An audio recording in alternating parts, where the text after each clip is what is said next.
Will come to order. Meeting of the City Council of the City of Escalon, regular meeting of March 4th, 2019. Would you please join me in the salute to our flag, please? I pledge allegiance to the flag of the United States of America and to the republic for which it stands, one nation, under God, indivisible, with liberty and justice for all. Roll call for this evening, please. Councilmember Merkin. Here. Councilmember Kremick. Here. Councilmember Legero. Here. Mayor Pro Tem Owls. Here. And Mayor Swift. Here.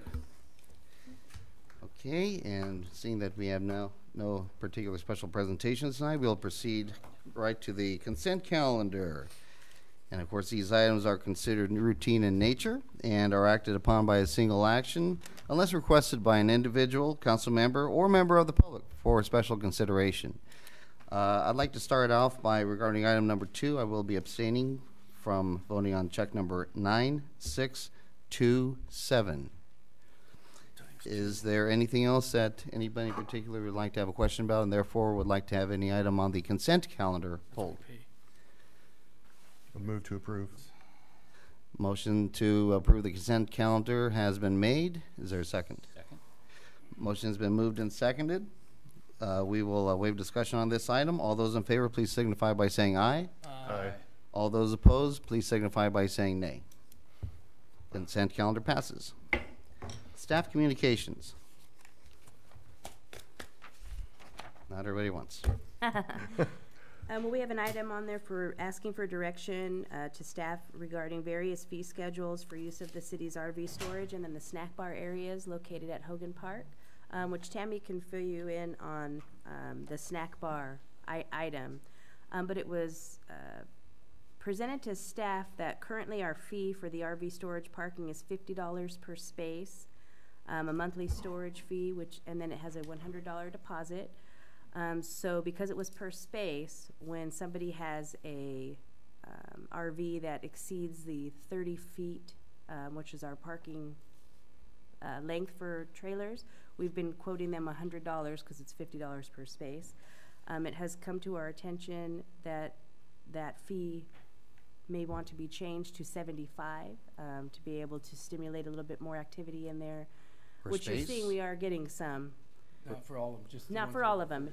Okay. For the two, if they're taking up 2 spaces, Take it down from 100. Down from 100 to That makes more sense. $75. Okay. And so we just wanted to get some direction or a consensus from council. And if we receive that consensus, we would need to schedule a public hearing that would be published in the newspaper 10 days in advance because it would be a change to the fees, and we would need to advertise that. Okay. And then we'd schedule it for a public hearing. The earliest meeting we'd be able to get it on for public hearing would be April 1st. And how many spaces are available? Currently, there's 20 of the regular sized, and we have about 7 or 8 rented. Okay. 7. And it's been open for what, about how long? Since October. October? Yeah. Okay. Anybody else like to I'd like mention to say anything? something. Go ahead. The thinking behind this, I've kind of pushed this along, but the reason, it's not that I think 100 is unreasonable. I think that's reasonable given the fact if you had a demand. But since there's no demand and we have vacancies, what I'd like to see the ordinance read as, at one point, depending on a percentage, we decide that it's empty, we are able to reduce that rate. But if the facility became full or exceeded what we considered, what we wanted for that adjustment, the person who's in there for the reduced rate would have the option to either pay the additional amount of money to bring them up to what we currently were charging, or they'd have to leave. Are you thinking about a trigger at a certain point? You Well, know, I mean, 80% full, 90%? Right. Well, let's put it this way. Why would they move unless they had to? I mean, it should be where basically if you have the space for it and there's no one waiting in line for it, leave it alone. But if there's people waiting in line, obviously then we have to make him pay that person pay the full amount or move. That's kind of how it should go. Because to tell someone that it's X amount of dollars and we got all the empty spaces, we're only hurting ourselves. Because we could be pulling $700, $800 a year in on that. Okay. That's my thinking behind it. Yeah, I mean, to me, as long as you could have that wording such that you could be able to, I say justify a trigger to raise the rates. You know, storage facilities, they're always raising their rates, for example, you know, and so I suppose, you know, as long as you can have some safeguard that we would be on safe ground by, you know, by saying, okay, listen, if we get like 90% full, whatever, then, you know, which I don't know if we're going to at this point, you know. I think that might be not permissible for a city to do that, To do what? to make the rates fluctuate depending on demand. Why is that? Well, I'm thinking, you know, most of the fees can't be more than the cost of providing the service. So you'd rather lose money than make money? Is that what we're seeing here? No, Because no, just reduce it. Just reduce what? You can instead of reduce keeping them, it keep at 100, just reduce it. But set the then fee at you the run into a reduced amount. problem if people are going, how come, well, you could go either way. So you want to lock it into one thing or nothing. Well, yeah, you want to be able to show that the fee doesn't exceed the cost of providing the service. You know, there is a cost of providing the service, right? Right, So you right. estimate what that reasonable amount is. And, you know, it could be subject to challenge if you make it higher than that. You know, And- there's some risk that somebody could challenge it. and So we say can't that- have like a move-in special, hey, you know, get 2 for the Because it's price on of the store, 1.5. Well, like a service fee. we're not proposing to raise the rates. What we're saying is leave that rate in place. But during the situation when you have an abundance of free open spaces, you have the option to lower it. Yeah, well, I don't see a problem with that. That's what we're talking about. We're not talking about flexible rates when you decide, well, you got a yellow one, so we're gonna raise you a little bit more. You got the green one, you're out here. We're not doing that. But what we'd like to do is, like I said, just basically, since we have the capacity and nobody's breaking down the wall, why don't we take advantage of those who still wanna come in at a reduced rate for the period of time that the place is available? And I think what you're saying is that however, we may not have the luxury to tell individuals like that, that if, let's say we're near capacity or at capacity, we will raise your rate in particular. We may not be able to do that, Well, the right? agreement's gonna be written when they come in, that they understand that as part of the agreement. Well, in other words, we'll give them that reduction, as long as they're fully aware of the fact that if we fill up, they have the option to either pay the full rate, or they're gonna have to allow somebody else to take its place. Seems bad. We're probably gonna have to Yeah, look I might into have to, that yeah. without, yeah. I think I'm gonna have to research that and get back to you. I would see that like an apartment complex. They're full, so we're gonna raise everybody's rent every month because we're full. I don't see that relationship, but okay. Basically, that's what I'm you're just, doing. listen, we have capacity out there that could be used and we could be making some money. What we're looking for is a mechanism to allow that to happen without making a big deal out of it. But of course, everything's always gotta go through a lot of different channels to get where we wanna be. So why can't we just allow, when we have a vacancy, as we do now, a ton of them, a rate that applies to a percentage of vacancies or something like that? So you have it in there where it's locked in at a certain thing and in the language. Well, let me confirm whether that's legal or not. All right. And so, Yeah, I mean, it's almost like two-tiered. I mean, do you want to lower the rates for everybody now? No. You know, because, you know, obviously, we're not brimming at the rim there. you wanna just write the contract so that, So they're fully aware of the ramifications of the contract, which means to them, they come in at one price based on the volume that's available, and if that volume changes, they agree then they agree to that pay they will more. accept the higher rate or move. Yeah, okay. And you're going to look into that, Yes, right? I'm gonna look into it. I do have a comment about the storage out there in general, is that we have if anybody doesn't know, there's a proposed RV and boat storage going in over here by, what is that, by the, It's hardware. yeah. So I think that when that development does happen, I don't think the city should, you know, be in competition with that guy and or that person in their business. And I think that, because this was set up to be a stopgap measure for people that need storage. Once that, I think, opens, I think we shut this down because we won't need this anymore. That's my idea. Well, It wasn't and set that, up as a stopgap. It was set up to make extra revenue for the city. well, let's try to keep to the current subject, which is basically, there's a consensus item. Is the council at this point a consensus to have Ann take a look and see what we can have Legally. legally as a contract, so that, you know, It would will we call have? for fluctuating, it would call for fluctuating Yeah. rates depending on capacity. Yeah, and then just get back to, Okay. is everybody in consensus on that point? Yeah. Okay. So the other fee that we were discussing also was for the actual snack bar. So we have field rental fees. I've had a couple inquiries, and then on tonight's agenda is a special event. And we have fees for just the fields, but we don't have a fee to rent our snack bar. There's been an inquiry for a tournament and asked about using the snack bar. What we currently do during our recreation season of sports is the snack bar is ran by a nonprofit. We charge them $40 a week for electricity, and then they're, of course, responsible for cleaning it and stuff. So staff wanted to run by the council if we want to charge, $75 or whatever for the use of the facility. $40 is basically to keep because there is a refrigerator, there's a freezer, there's a microwave, there's a coffee pot, all those things are usable when somebody rents or is using the snack bar. So we were just looking to see if we wanted to put an actual fee in place for the snack bar. What have we done in the past? We haven't, because we haven't really had this issue come up in the past. So we're getting demand for it now? Well, because I have the one event that's on the agenda tonight, and then the inquiry for a tournament. Okay, so will we have rates for the general public, or will we have rates for nonprofits as well? That would be the council's discretion. Well, again, like everything else, if we were bound to not charging more than what, our costs would be in order to provide that service, or in this case, provide that rental, what's the reasonable cost for providing that rental? If it's been $40 a week, of course, in the stipulation that they keep it clean, then that might be reasonable. I mean, if it's 75, can we justify 75? Can we justify it?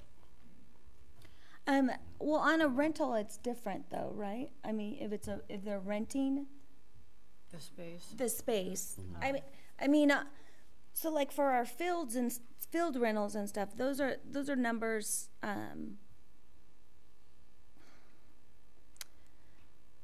Like the community center, we don't tie that Yeah, that's true. strictly back to cost of the doing business for it. It's made as a revenue generator. So they don't necessarily have to be what it cost us to rent that out. There is some cost in there because we do have our part-time rec assistant that will go out before, show them the facility, show them what they need to keep clean and what they need to do, and then besides the electricity. So 75 is really probably going to be covering costs by the time you figure staff's cost and. Well, then that'll be fine. I mean, my philosophy, at least personally, with revenue generators like that are going to be rented on the basis of people having tournaments or events out there, is that the theory is that event is actually going to bring people to Escalon, where they will turn around and they'll spend their money at the Starbucks and the restaurants and other locations. Sure. So if we keep those fees as reasonable as possible, they will not become a deterrent for people to want to rent, in this case, our fields or the complex or anything like that. So that's just my thought. Any other thoughts, gentlemen? I think you should keep the fee as low as possible because people are renting that. They're not trying to make a ton of money. It's, it could be youth things or they're whatever. Just, I think make it one low, flat fee to rent the thing. Okay. I think it's probably good to set a fee to get the fee in place, but as far as item number 8, I don't think we should be imposing a fee on that. That's been in the works for a long time, so we should not charge them a fee to use the snack bar as part of that. That's a community center-wide event, so I think we should look at, if there is going to be a fee, waive that fee for the snack bar. But the question is, if somebody rents the field, do they not get access to the snack bar? No, not typically. So it seems like that could probably be included in there unless it's some sort of a conflict. But Well, there is. I mean, because depending upon when they're renting the fields, if there's recreation sports going on, we have other items in there for that recreational sport. or we have another nonprofit in there. So it kind of depends. The tournament, I think what is being proposed is outside of a season, so it wouldn't potentially affect it. But we do store other things, city, equipment in there for rec.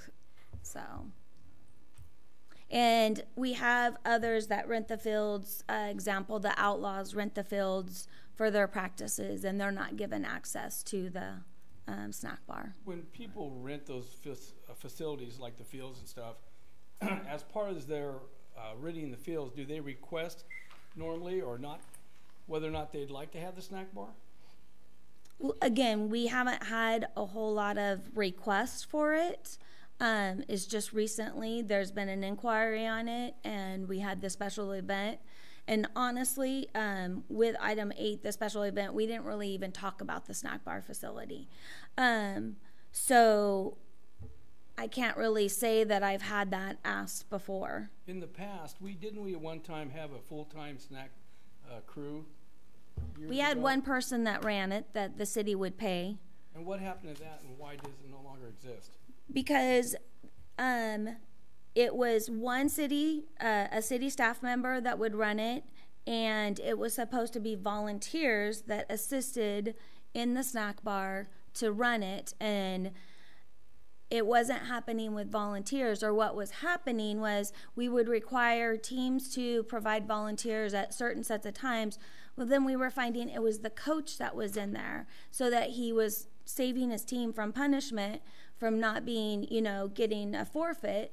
Well, that's not fair to the coaches who are already donating their time to begin with. So it was getting harder and harder, and at some point the decision was made that we opened it up to the nonprofits for youth. So then it's still going back in the community to the youth, whatever money is made from the snack bar. When the nonprofits use it, are they charged anything, or they Yes. just keep whatever profit? So They're charged the $40 a week for the electricity. that seems about right, though. Yep. Well, I'd like to be able to give the council, have the council give a consensus, one way or another on this item, including a cost tonight, so the staff can go forward. So now I will say that when we charge the nonprofits the $40, we also know that's a benefit to our program out there too. So we charge them the $40 because we're out there, we're on site, we have staff on site. Any thoughts? I think it makes sense What makes sense? that you have a $40 charge for the facility. I Are we agree. okay with that? Consensus-wise? I mean, for a week, where are you gonna, in a week, you have $40 payment, and the profit, the money you could make in a week off that thing, $40 wouldn't be nothing, it'd be zero.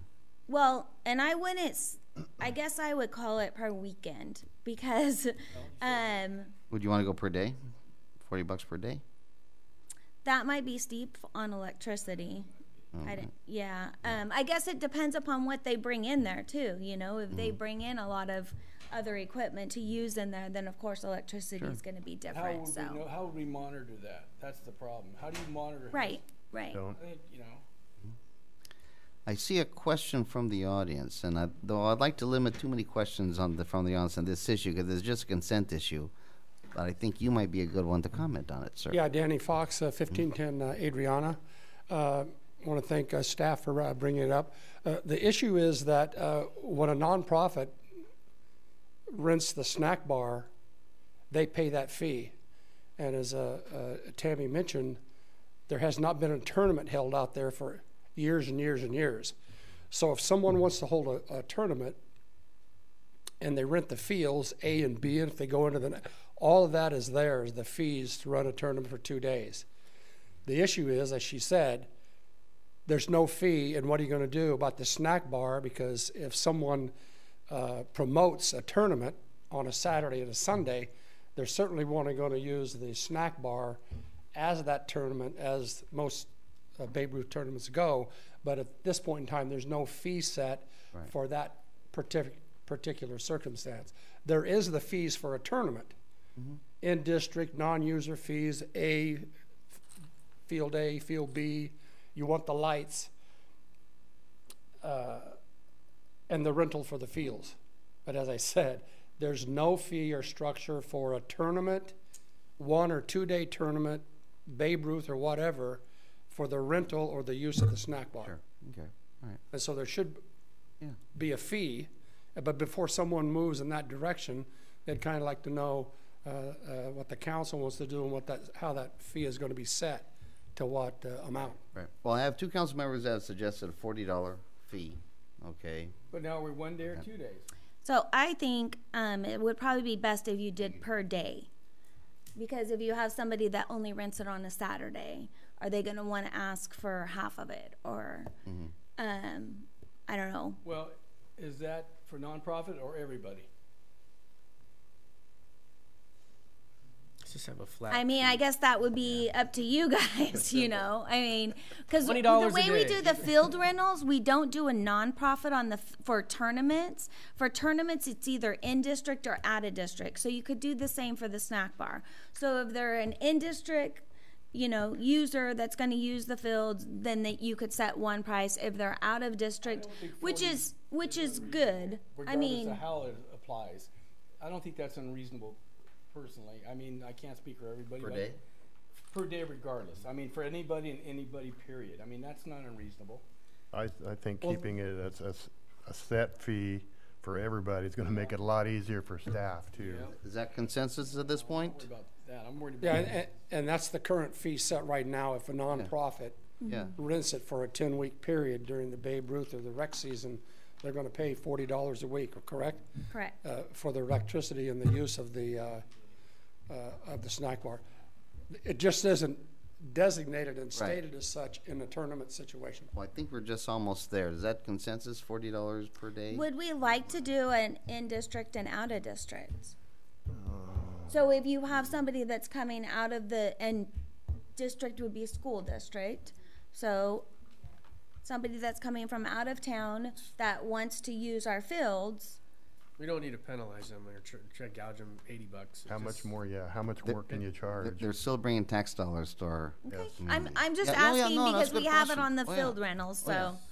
so. I would say no. Well, a quick comment, yes. Dave McIntosh, 2500 Nathaniel. So she's saying per week, you're saying per day. What is it? Is it per week or is it per day? Right. Right. Mr. Fox just said per week for Babe Ruth, we had established per day, because then I asked her a week, she said no, and we talked about 2 days rather than the whole week. So I think it's per day, is it not? I think we're consensus. What I am proposing is per day. Correct. Now, what about Babe Ruth? How does that apply to them? So for our recreational sports, we do it per week, but it's week. typically 1 day per week because it's Saturdays. Because it's our rec and we have it set up that way, it's per week, and And whatever that and works out. 90 I don't even know if we've had the snack bar open during the week during any of our recreation been a sports. long time. It's Saturday only. Yeah. So typically it does say $40 a week, but it's really only 1 day that they're in there. So $40 per day, Per day, and that- $40 per week for Babe Ruth. which essentially is 1 day. Yeah. Well, Right. but it's not limited to 1 day. Well, Then you need to make that clear, I mean, so we don't have to deal with it later. So it's basically up to a week with Babe Ruth, and then everything else is per day. And for recreational sports, And because we have soccer and flag football, That's fine, that those just so are we're both clear on it, available so too, there's no so. misunderstanding. we okay on this? I'm good with All it. right, that's consensus? Okay. Anything else under staff communications? No, Okay, I do have one quick Sure. question. absolutely. This question was asked of me. When the Public Works Department gets a call in for a street light, typically, and this person was like, gee, I called in 3 times and they didn't fix it right away. I know there's a procedure, and I want to see how right I was with this explanation. How and when do you fix street lights? Within 48 hours of getting the call. They usually call into City Hall. It goes in through a system called Mobile 301 that gets to us within minutes, and then we coordinate that. If we don't have anything scheduled for that day, it goes on to the next day's list. Okay. But with that being said, some lights are MID lights. MID, we contact MID. MID could take 2-3 weeks to get to it. Or PG&Es. Or PG&E, excuse me. So not every Okay. street light is Escalon's, but the ones we're responsible for is usually within 48 hours. How many lights do we have in the city? I don't know the answer to that. Not off the hand, yeah. How many does the city have? I think it's 450. 450? Somewhere in there. Yeah. And then how No, I many think of it's those more that than we're that. responsible for? Do you know that? No, I don't. Offhand, I don't. Okay. Okay. Well, Justin, I appreciate that very much. My answer that I told this person was dead wrong. Okay.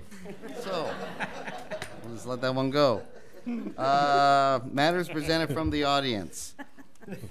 This time, anybody from the audience can address any issue. We can't do any action on these issues tonight, however, would like to keep it to 5 minutes, especially on a night like tonight because we do have a rather long meeting. Hi, Kurt Danziger, 389 Noni. I just came up here to thank staff, specifically Justin Collins over here for a tour of the wastewater treatment plant week of Friday, and it was quite enlightening to me. When you think about a treatment plant and you haven't seen it, you don't know what you're thinking about till you actually go out there. So I think where the city is going in modernizing and increasing capacity is spot on right now. I think the plant's 50 years old, and until you go out there, you don't know it. But it's 50 years old. So, again, I wanted to thank Justin. It was a great tour to be out there. I appreciate the time. Thank you. Anybody else like to speak on any non-agendized item tonight? No? Yes, sir. Russell, good to see you again. Thank you. I don't even know if I even need this, but always like to see. Good to be back this meeting. Sorry I wasn't here last time. Much rather would have been here. I was taking an exam.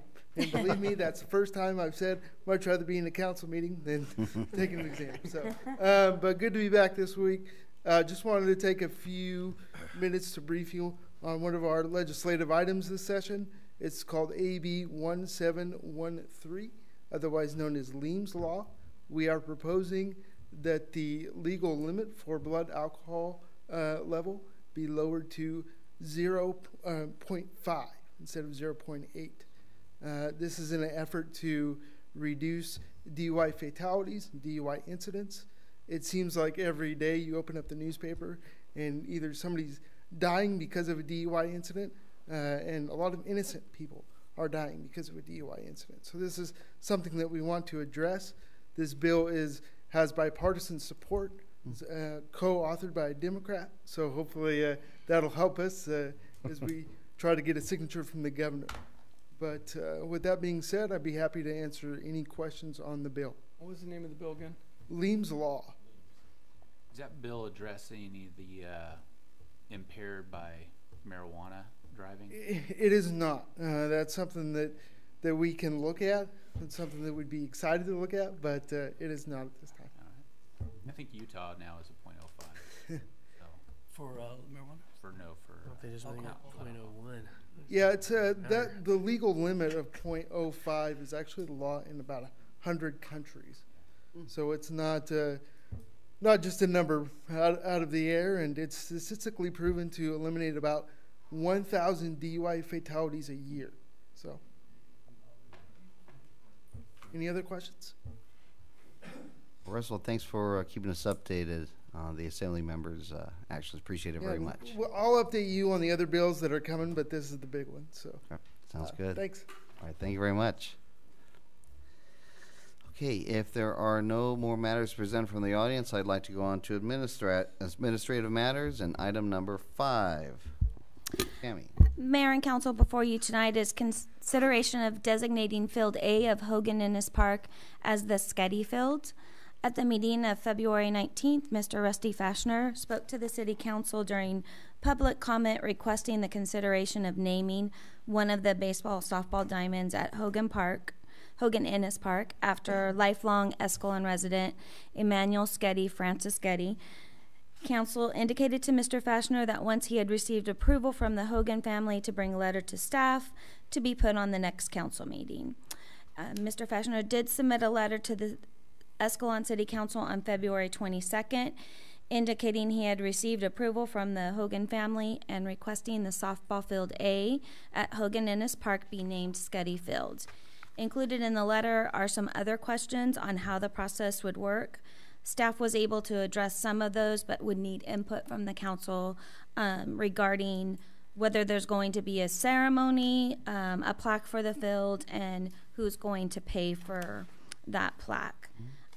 Attached to the staff report is the letter from Mr. Fashner. And he is here tonight if you guys had any questions. I also shared this with the Recreation Commission just so that they knew.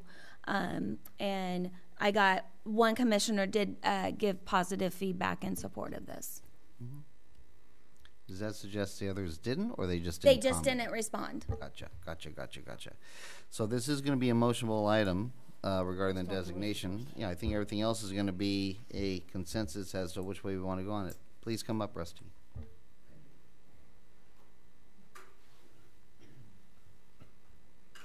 I am the Rusty Fashner. First of all, I would like to thank Tammy for all the work you did. Thank you very much. And Mayor Pro Tem Ed Alves, thank you very much for hooking me up with Terry Hogan Lucas. That was, in fact, when I left here that night, I was able to call her almost immediately. She got in touch with the Hogan family, and the following day, it was like overwhelmingly, let's do this. This is, you know, we're 100% behind. Everybody in the family was 100% behind it. So I just wanted to add that, and thank you guys very much for the consideration. I really, really appreciate it. Thank you. Do you have a plan? A what? A plan for how this is going to proceed? No, I don't. That's what I'm kind of asking for direction. The questions that I posed, do we want to have a ceremony? Is that something that we would look at doing to dedicate the field if we move in that direction? How do we go about getting a plaque? Is that something the city pays for? Is that something we pay for? You know, I fundraise and get money together. How do we want to proceed with those? So this is just some things that, you know, what do we want the plaque to say? I would take any direction that I could get from you guys because, like I said, I'm kind of throwing this in your court as well. So I would like to look at this as kind of a group effort rather than just me doing it. Can you head it up? I'm sorry? Can you head it up? I would be happy to head it up, absolutely. Maybe you should talk to the Francischetti family and see what, if anything, they want on a plaque regarding their father. Okay. Or their husband, or whoever's involved. And then maybe once we know what goes on the plaque, we can decide what kind of plaque we might want. You want it to be outdoors, obviously. Yes. So it's going to have to be a weatherproof one. Right. Well, I was thinking, I mean, if you do something that's going to be, you know, of course, metal. I mean, I would think that you're going to do something that's either going to be done in brass or metal or something of that nature. And like I said, we've got welding places around here that I'm sure if we approach them, they would do something very nice for us and help us out in that regard, especially, you know, what it's being done for. That's a lot cheaper. I looked into a statue. There's a company out of Utah that does it, and when I saw the price, I just realized it was ridiculous. Well, you know, it was really funny because I got in touch with Mark Francischetti to tell him what the steps we had taken so far, and I told him about the statue that you had mentioned because that was the only real way of capturing Sketty was with a statue. Nice. And he goes, "Yeah, that's great. How much is it?" And you know, 35,000. Yeah. Oh, okay. Yeah, I know. It's like I said, and I'm just kind of looking at that, going, "Whoa," you know. But I've seen things. For example, if you're driving down Mariposa, you know, you drive by the Collegeville Cemetery. I mean, that plaque, the metal sign they have for the Collegeville Cemetery it's gorgeous. It really is, and you could do something like that with some additions. I mean, and like I said, maybe I can just talk to Mark, Bob, Jill, members of the family, and see what we can do as far as. I mean, I'll be happy to spearhead that and see what we want to do as far as the signage. The Lions Club too. Okay. Yeah. Yeah. She was a member for Yes, he was. years. They'll help you. Yes, he was. Yeah. Yeah. I like to keep the city out of the money end of it and have it fundraised and stuff like that. That's fine. Like I said, I mean, I don't think, you know, I know this may be perceived as tacky, but even if you did a GoFundMe with people, why not? I mean, people, I guarantee you in this town, if we did a GoFundMe thing, you might get the $35,000 to do the statue. You know what I'm saying? So, I mean, we could set something like that up and go move in that direction. I think if we could establish what it is we're gonna put there, then we could work towards the goal of paying for it. Okay, that sounds great to me. That makes more sense than the other way around. Okay, yeah, And absolutely. I mean, I'm sure council would support this, but I would assume we would definitely have some kind of ceremony. Yeah, I was gonna, yeah, I Yeah. mean, Absolutely. yeah. Yeah. but So what do you once we think? get it narrowed down, what Yeah, we're gonna I do. mean, I think that having the family there and, you know, I mean, if you made an announcement, you put it in the Times, that type of thing, that this is what we're going to do, I'm sure that Marge would be more than happy to write up an article dealing with that. And I just think it would be very, very appropriate. As long as you don't mind what, you know, working with them to see what the plaque's gonna say. No, you know, like I said, I'm good friends with Mark, and I play golf with Mark all the time, so it's a situation where we talk all the time, and so Yeah. that's not a problem. I mean, I can get Sure. in touch with him, and Does any other council member have any questions to Rusty at this point about how we would set something like this up? Yeah, if you don't mind running with it, that'd be great. no, and like I said, we'll see what they want to do, and then we'll figure out how to fund it. Sure. We'll take care of it Okay. at that point. And like I said, we can. There are avenues by which we can raise money. That's not a problem. Okay, So, sounds okay, good. thank you very much. No problem. Thank you, Rusty. I do need a motion on this item. So either now or later, but I do need a motion on this item. What are we motioning on? We're gonna have a ceremony. Is that To what we're motioning on? designate the softball, the A field of Hogan Ennis Park as a skiddy field. That's, I would move on that. I'll second that. okay. Motion's been moved and seconded to designate the softball field A of the Hogan Ennis Park as a skiddy field. Is there any discussion? Seeing none, we'll proceed to vote. All those in favor, please signify by saying aye. Aye. All those opposed, please signify by saying nay. Motion passes. Thank you very much. I Thank really you. appreciate it. Thank you. Thank you. This is a very good thing. Granite, with carving on the granite. Item number 6. Mayor and council, before you tonight is consideration of awarding the Escalon wastewater treatment plant expansion study to PACE, Advanced Water Engineering. The city had put out RFP proposals in May and did not receive any back, and then again in October, and we received 5 proposals back, and they ranged from cost from $69,000 to $142,000. This was on the last agenda. We carried it forward to this agenda so that representatives from PACE could be here. So Andy Comar's here, and he does have a PowerPoint to kind of go over their proposal and answer any questions that the council would have. Hi, good evening. My name is Andy Comer. I'm a vice president with PACE, a water and wastewater engineering company. I've been in the business now for about 20 years. I got my coworker Duncan Lee here. And I'm sorry, first of all, for missing the council meeting a couple weeks ago. And I'm here tonight to talk about wastewater again. Sorry, it looks like somebody's excited about it, but I don't know if all of you guys are. But anyway, we've prepared just some slides to sort of answer your questions. I want you guys to throw some questions at us, and we'd love to answer those. I've also have some boards on what we think some opportunities are. We've really enjoyed getting to know the wastewater plant a lot. It's a big blank slate, 50 years old. There's a lot of opportunities there, a lot of cost-saving measures, odor reduction, things we can do with the place. We're really excited about it, and working with Justin and Tammy and your staff. So with that, I was just going to interrupt me at any time. So we think there's 4 key advantages of our team and the design approach that we're bringing to the city to ensure that all of the project goals are achieved. Number 1, we have a value-added approach. We want to maximize the improvements we can get for the budget that we have, the most bang for the buck. Number 2, we want to collaborate with you guys to make sure all of your objectives are met. Number 3, myself, I'm going to be hyper-responsive to your needs. City of Lathrop nearby, one of my favorite clients of all time. I started working there in 2002 on all their infrastructure, and recently I was blessed with the opportunity to upgrade their wastewater plant. Tammy and Justin, you guys went over there and saw it. I think they were impressed.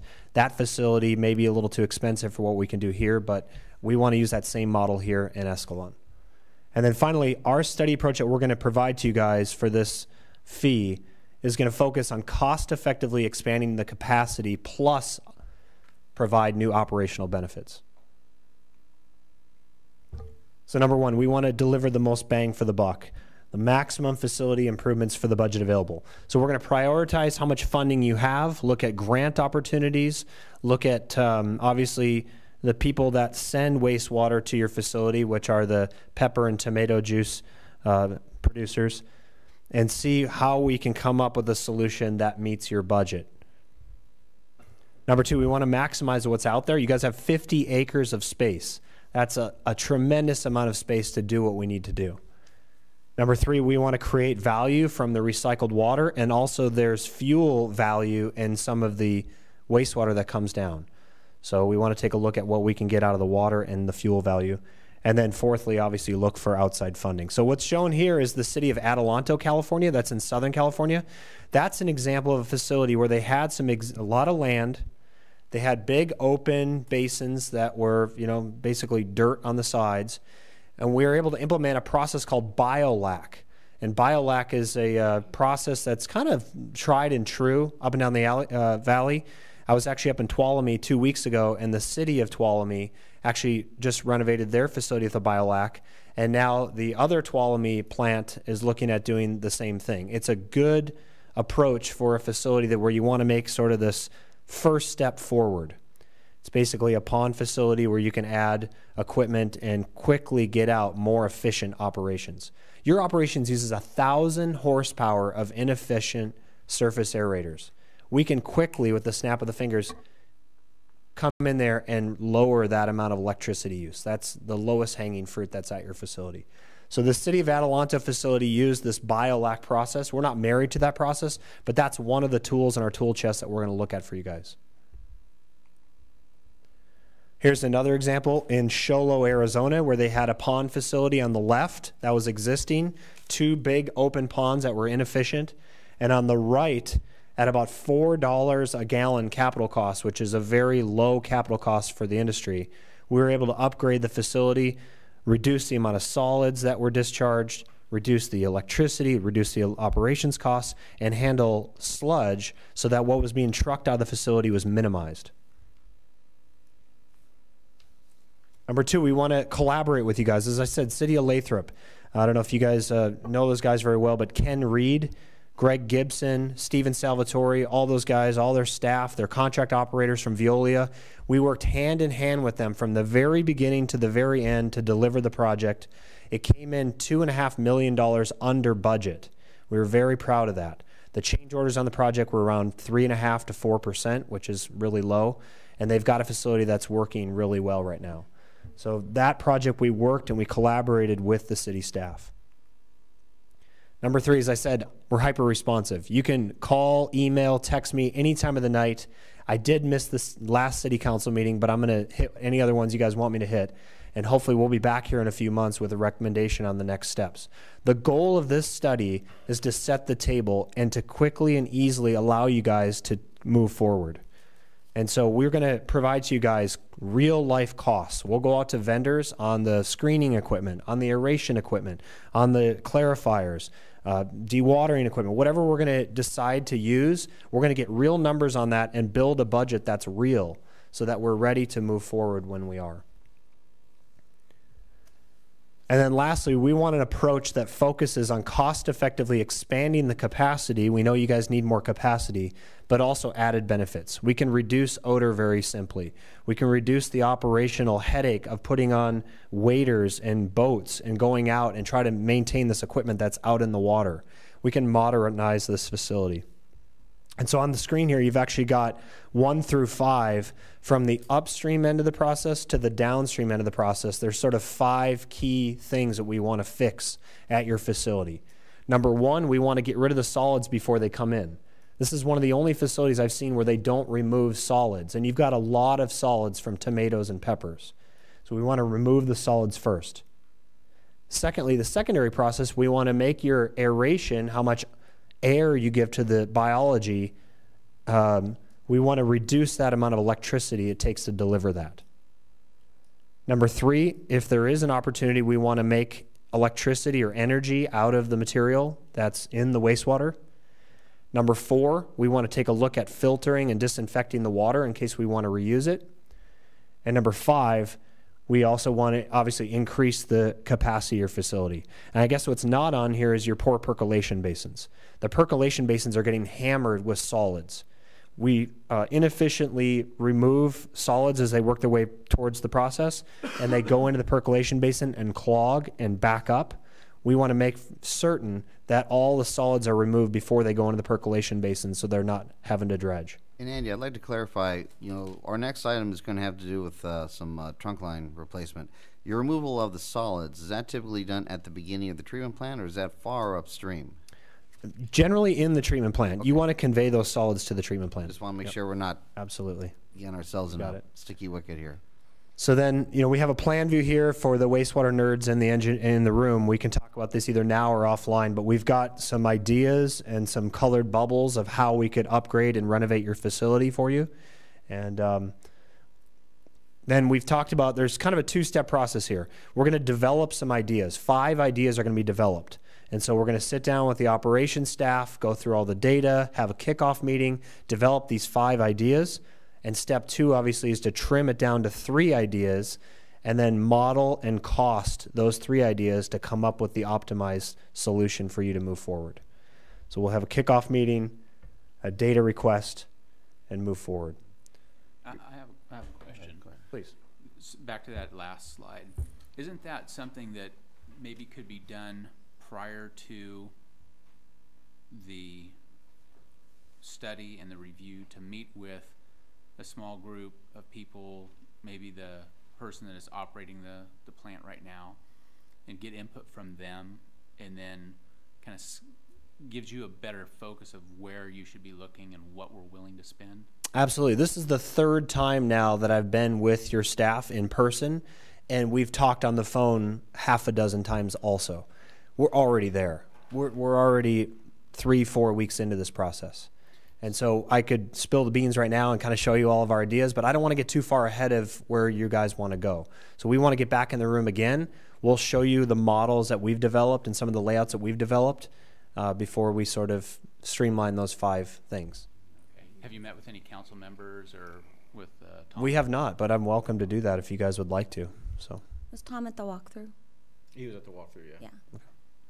But he's aware of where we're going? Absolutely, yeah. He's been in talks. He saw the proposals, and we've communicated with him.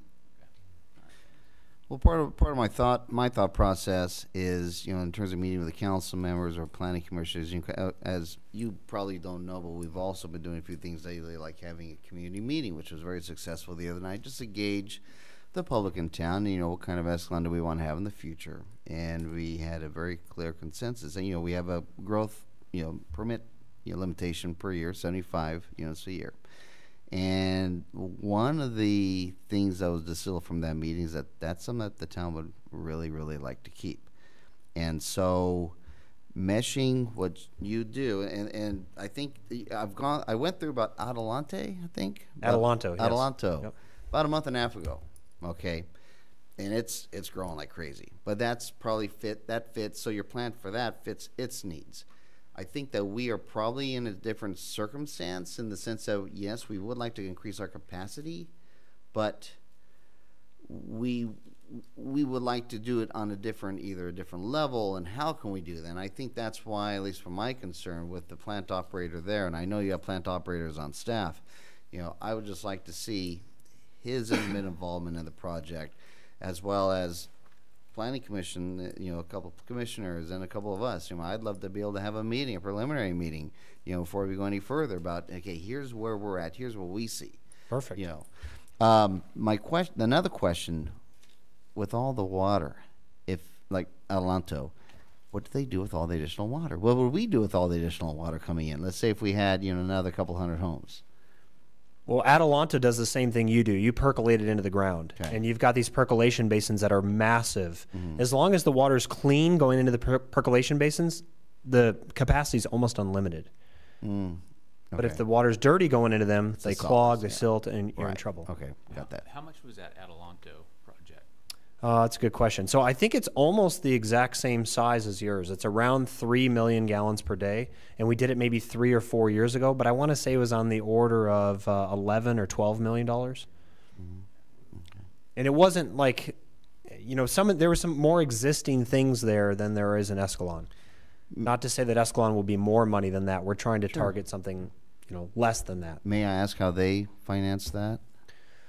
I can find out for you, but I think that it was bonds. They had a little bit of cash, but I think it was mostly bonds. Okay, all right. Yeah, I think we're all pretty tight and nervous when it comes to an investment like this. And I think that's the thought here is take a look at this, let you know what we're willing to do, what we think we need, and then have you respond to that. You know, we could be talking about, you know, an extra 1,000 EDUs would fit our inventory for a decade or more. Sure. As opposed to, you know, a multi-million-dollar new plant out there.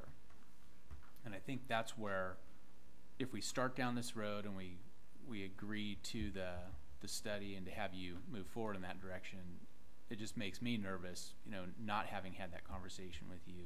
Ultimately, we're going to be the ones that have to, you know, either go to the voters and say, hey, we need money, or approve this or approve these expenditures, and that's where we're kind of, we know we need to do something. So Jeff, I appreciate that. I think I did a lousy job explaining something, and that is the fact that there is no, you're not, in my idea, at least in your idea, we're not building any new plant. Right. We're just taking these huge basins that you already have and putting some stuff in them that actually saves you a bunch of money down the road. Right. That's what we're hoping to do. Right. And I think that's where we want to go, but if we're going to spend, you know, almost $70,000 on a study, and then the study comes back and tells us, okay, well, here's an $11 million idea, here's a $12 million idea, and here's a $20 million idea. That's where I think we've done that in the past, and we've always just said, well, it's not going to work for us.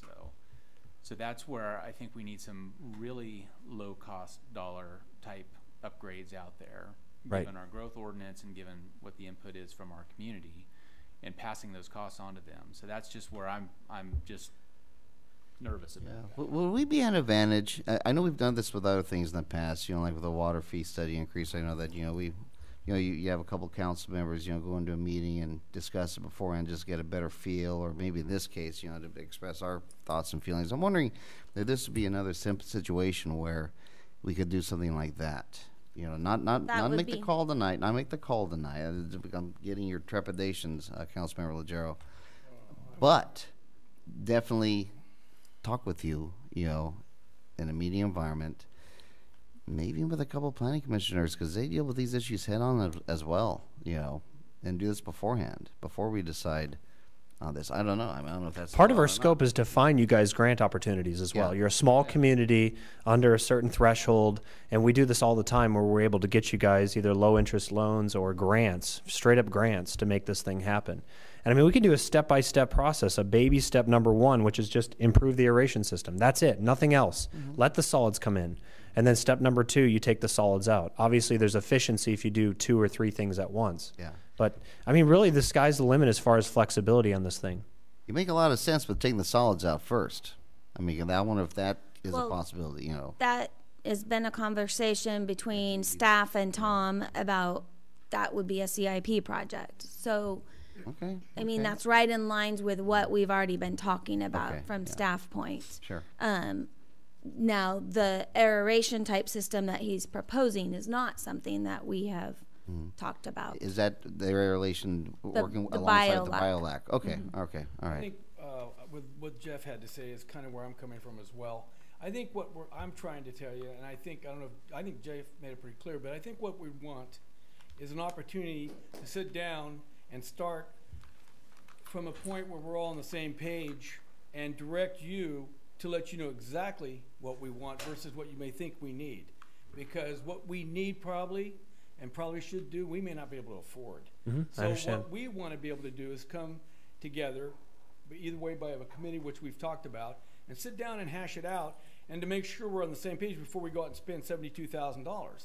So we want to sit down and explain to you the consensus of this group here, or whatever committee we have, in a way that you understand what it is we're looking for. And we'll be able to hash that thing out, because what's the shelf life for your study?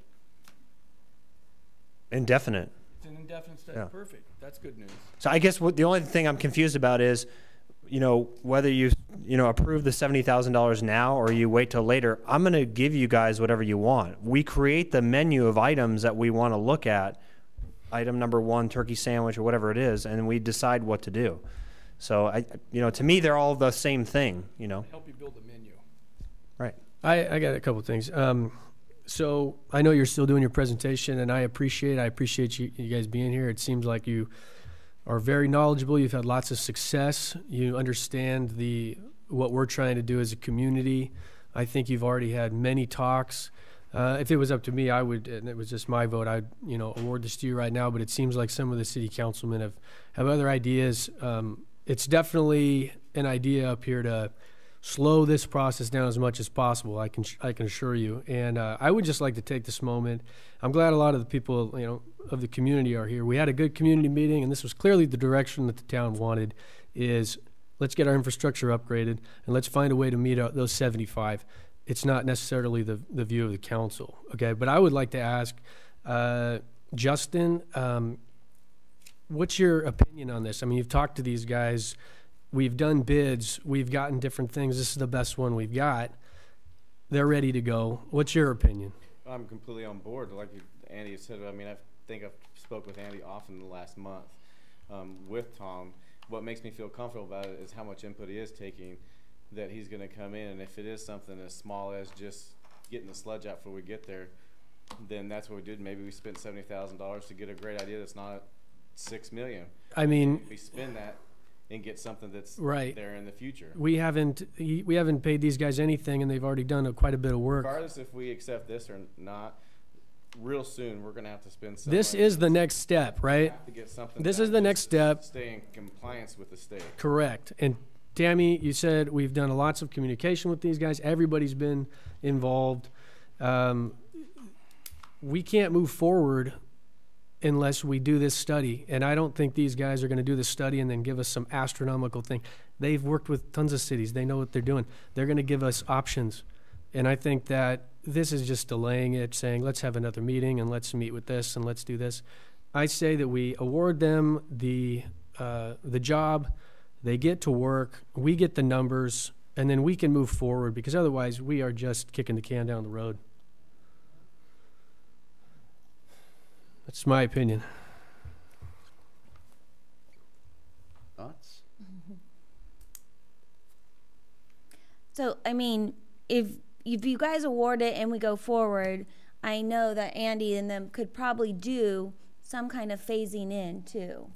It's not that you have to do it all at once, just as he was indicating.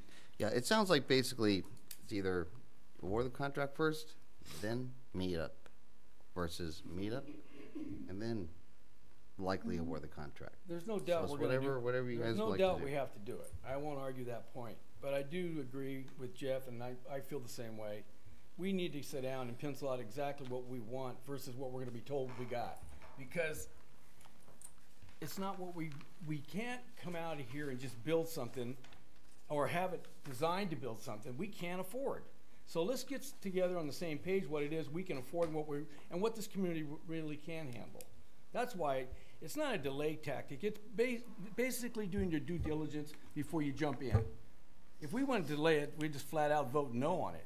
And that's not the case here. The case is we want to make sure before we commit our community to this that we're on the same page and then we got the right direction going. We're not committing the community to it. We're getting a study done. It's going to give us direction, because we're not going to be able to pay for this unless we do a bond later. It's two separate issues. And I just wanted to point out that the meetings that you guys are proposing are part of our professional service that we're providing.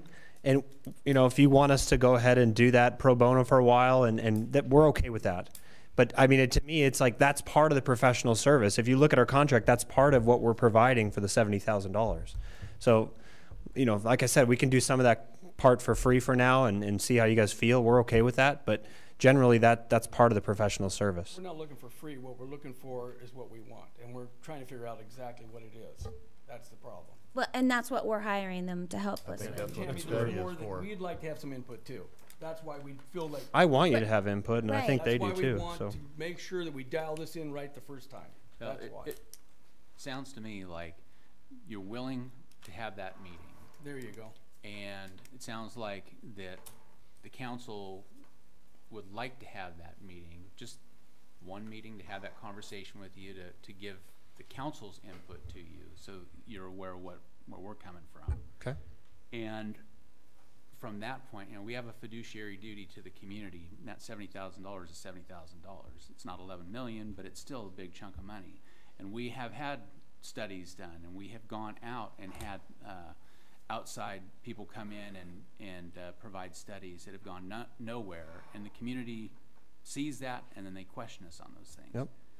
So if we're going to drop that money on this study, and I agree, that plant needs the upgrade. It probably needs everything that you're going to lay out for us. We're probably going to be, yep, we need that, we need that, we need that. But I think for comfort, to make sure that we can go back to the voters and say, hey, we did our due diligence. We looked at the cost of the study. We looked at what we needed to do, and we decided as a council that it was important to have that meeting first, and then go from there. I think that's probably, I think when Robert was talking about having a couple members of the planning commission and having a few others involved in it, I think that just puts us on the right foot to where we're all on the same page. And my only request would be that we have the meeting at the wastewater plant. That way we can point around and walk around and look around. So how would we like to craft a motion for this? So are you We looking can for the discuss something full specific. council to be No. part of the meeting? Or are we looking at assigning two I think we council were limited members? to 2, aren't we, Ann? Well, that's why I'm asking, because that depends upon the approach that we have to take. You can have 3 or more of you, you just have to agendize it as a meeting. Right. I would ask That's not a bad idea. Robert, as the mayor, can appoint one other council member. I think he gets involved, and I would nominate Ed, and the two of them meet, grab a couple planning commissioners, go meet, and then get comfortable with it. I'm fine with that. Sure, that's fine. Can 3 go, or does that violate something? If 3 go, then we have to agendize it. You have to post To it this as- meeting with them? Mm-hmm. Yeah, because it's a majority, and so Did you want? the theory is that you're in the process of decision making, Right. and the public. Well, I is think that if we're going to have a meeting, I'm sorry. put something on there that the meeting happens before our next city council meeting, so that they come back at the next city council meeting and we get this done. Oh, I'd like that. Yeah. I'd like that. This is just a waste Yeah, of I'd time. like that. Yeah, I'd like that. Kirk, you had a comment? No, sorry about that, Andy. Same person. Jeff, you alluded to a report that we've done on this before. I'd like to know where that is. No. The report that they've done, I'm sure it covers all the questions that we've had, because we've been looking at this for quite some time. Right. I think it's referring to other reports that have been done, not specific to the I'll give you the example, plant. $45,000 for a sewer study that goes through Dick Dawson's property, which we never did, and the shelf life is toast. That's one in particular. Okay, well, I'm talking specifically about this treatment plant. Nothing, we've done We, nothing. you need a study, no matter who does it, and whatever you figure is a fair cost. About that. You need it, and you need to go through each and every step and the cost of each step, and that needs to be part of the city domain. There's nothing now that anybody can reference back to any previous studies to compare what that is. So, we can all meet and what have you, but the report itself ought to do the whole gambit.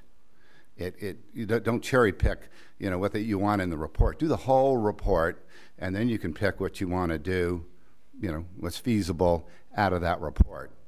Some things that I didn't see in the presentation here, and maybe I missed it, that happens, but we need to start with what we have to begin with. Our treatment plant, max capability of what we can do versus our population. Everything after that should be graded against that. If we do A, B, C, what does that get us? There's got to be a narrative in the beginning and throughout the report of what we're actually getting. And it's useless if we don't, because you can't make any decisions unless you know what you want to get. Do you want 1,000 homes? Do you want 500? Do you want 5,000? And there's an equilibrium there. There's an equation. If you do these two, you're going to get this amount of capacity, and you can plan, your future down the road based on that. you know, whether it's EDU units or commercial or industrial. But if it doesn't say that and we're all gone and somebody else picks up the report they don't know, we didn't get our bang for our buck, whether it's 72 or it's 100,000. So I like the idea of having a report, and you decide what you want to spend on it, but it should be complete. It should be lay readable, so anybody can pick that thing up, you know, 20 years from now. If we do nothing, they can pick it up and they say, you know, we could have done this back then for that. What does it cost now? And this is what we would have got for it. So those are some of the notes that I had made, you know, looking at this forward. So thank you. I think this is a quick point too, is we're doing this study. Let's understand what it is. We're doing this study to know what it will cost. That's what we're trying to find out. What is the cost to upgrade the wastewater treatment plant? We're not doing this study and asking them to come back and tell us a number that we're comfortable with. They're supposed to tell us, what is it going to take to get this place up to par? And I'm sure that they're going to include a certain report. If you do this, you'll get this many EDUs, or this many, or this many. If you build a whole new thing, you'll get 1 billion EDUs. They're going to do that. I think that's probably part of what they do as professional engineers. The other thing is, we need this study done because this is how we're going to proceed with how we're going to pay for it. It's a 2-step process. This is step 1, and then there's a second step. I just want everybody to be aware of that. So at this point, are we looking at postponing this definitely till the next meeting, pending next council meeting, pending? Okay. You and I. Right. And whoever else you want to bring along. And do we need some sort of motion tonight, or we just go? Well, if you're just going to continue it to the 18th. Sounds like we'll be continuing to the 18th. I'd like to make one recommendation, though, is when you get this group together to go out and look at it, that Kurt goes along. He's on that committee. Yeah, I like that. Well, that's the other item. In terms of appointments, yeah, if that's okay, I'd like to have sure. myself and Ed as council members. Now, what power do we have in terms of requesting 2 planning commission members? Just ask them. You can appoint them. I mean, I'd like to do it right now, if that's okay. Sure, But I do absolutely. see 2 in here. Yeah. Kurt, Barbara, is that okay? And no, Dave said, no, you don't have to go. You can go if you like. And can we set upon a meeting after this meeting, like later this evening, or if, I don't know, if Andy, if you're going to stick around or not, but. Well, yeah, of course, the plant operator and, yeah. Yes. Huh? Why not? Could we? Why not? Yeah, Why not? Right, the whole town. Yeah, I think the more the merrier. Yeah, the more the Absolutely. merrier. So I think what we're going to do at this point, so that sounds like the parameters of the meeting. The only thing we need to do is get a date set, and then we'll have to work that out with everybody, and then with Andy and Throw Gary in there. Duncan? I don't have my glasses with me. Gary So, it is, yeah. I got it right, okay. and Barbara. Would it be illogical to shoot for tomorrow morning? I like it. I don't know that we could guarantee the operator is going to be available because he's not out there every day. We'll get the dates in the next Okay. day or so. Yeah, sounds good. Yeah. So, okay? But good. All right with that? So who do you got for committee so far? You, me, Barbara, Kirk, and Gary. Mr. Haskins would like to come along as a member of the public. Perfect. And, I mean, if you, Justin please, sir, Justin, Collins. and of course, Tammy, I know you have nothing going on, you know, and, if we can get, the treatment plant operator too, It's on there, yes, that'd be good. Are we going to bring this back within the next before the 18th. meeting or 2? I'd like to, yeah, that's why I was asking, it sounded like we were gonna do a postpone definitely, and when you do that, you do it the next meeting, but if we're not gonna mess with that motion, then just informally, that's the goal, to get that thing on this agenda. Because my feeling is, I got 2 years left on the council. If we don't do something soon, you'll be talking about this long after I'm gone. Yeah, well, I don't wanna be talking about it, that's why I wanna, Let's make sure that they come back the next meeting, the next city council meeting, all right? 18th. okay. The 18th. Item number 7. Sewer line improvement project. Who would like to take this on? Tammy? Me. Okay. So, council, before you is consideration of awarding the 2019 wastewater treatment plant sewer pipeline improvement project to the low bidder. The project consists of installing approximately 880 feet of 24-inch PVC sewer pipeline from the south side of River Road to the City of Escalon wastewater treatment plant sewer intake. The work generally includes the installation of sewer manholes, installation of new sewer pipe, and the removal and installation of paved access roadway. On February 26th, the city received and opened 6 bid proposals for the project. The apparent low bidder was Richard Townsend Construction of Oakdale with a bid of $250,221. Second low bidder was Vito Bavaro Construction of Escalon with a bid of $278,466. Staff is recommending council grant change order authorization to the city manager in an amount to not exceed $25,000. Therefore, staff is recommending council to award the 2019 wastewater treatment plant sewer pipeline improvement project to Richard Townsend Construction of Oakdale in the amount of $257,221 and change order authorization to the city manager not to exceed $25,000. Yes, question. Question I have is, by doing this before we've dealt with these 2 consultants, does that make sense? I mean, is there any possible way by doing this it's going to affect anything they're going to do that we have to redo, or does it have any impact on what we're going to be doing down there in terms of these gentlemen and their future for the city of Escalon? The only thing that it could do is change the size of the capacity a little bit, because the size of the pipe will open up a little bit in the pairs and the part of the pipes that we repair, but not a tremendous amount. Now, again, though, but they are aware of the project that's going on and what will be getting changed as well, so they will be able to accommodate. well, my question would be: are we going to do that project before they're on board? Yeah, this pipeline will be getting started. This should have been done. But again, we're still paying consultants to tell us what needs to be done out there. I just don't want a situation where we're doing something and then we find out after we hired these consultants and said, wait a minute, guys, you shouldn't have done that. I just want to make sure we're on the same page here before we move forward. Well, is that pipe change, in case there needs to be a change in the pipe size, is that Right within now, that? we have worms growing through dirt to the top Yeah. of the pipe that we're losing that we have to replace. So that's really the main reason for this getting done. But, Is but it, No problem with that. I'm just curious if the process isn't the question, it's the dynamics of the process. In other words, the size of pipe, the way we're doing it, is it gonna have any effect on what they may perceive as something we could have not done or done better?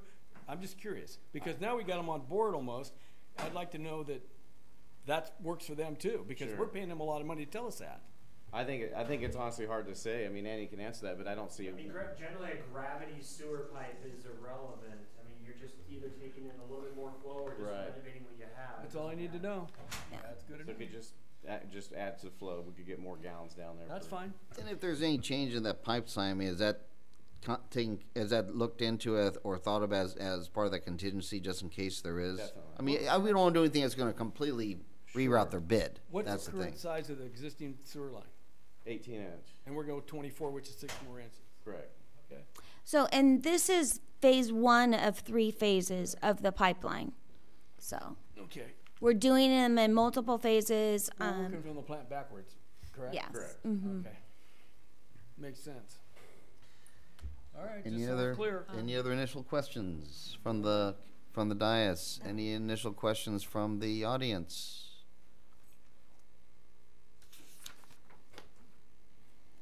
Since you asked, I wasn't gonna say nothing. Well, I did ask. He said 70, why don't you guys say 50 For We're on to another item. for his job? We're on another item. He wants 70, you asked me to do it for 50. Nobody asked Good him. for us. yeah. I'd be surprised. If you wanna do something for nothing, just take something off the top. The second thing is, you talked about solids.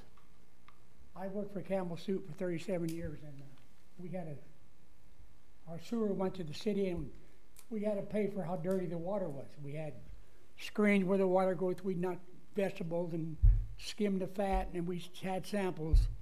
If you were to set up to the cannery and the packing plant, the water comes this clean, you pay so much. If it gets so dirty, because they found out what saved a lot of time.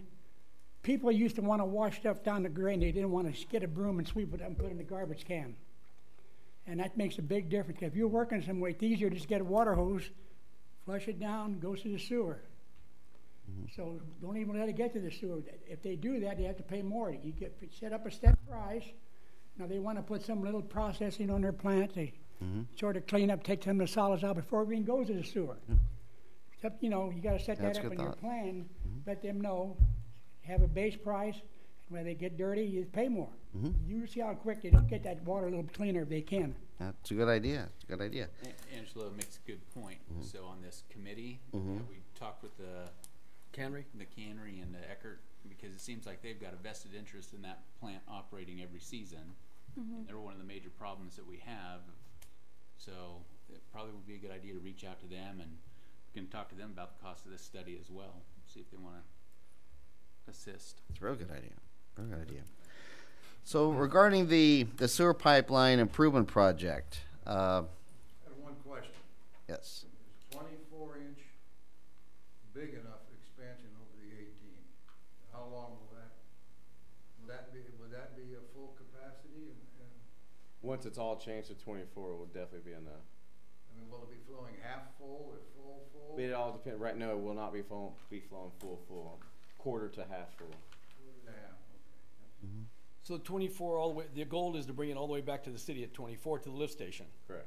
We're not going past the lift station. No. Okay, with the 24 inch, is there a number in terms of EDUs that allows us to accomplish? There is. And what is that number? I don't know offhand, but we can get it for you. I'd like to have that number.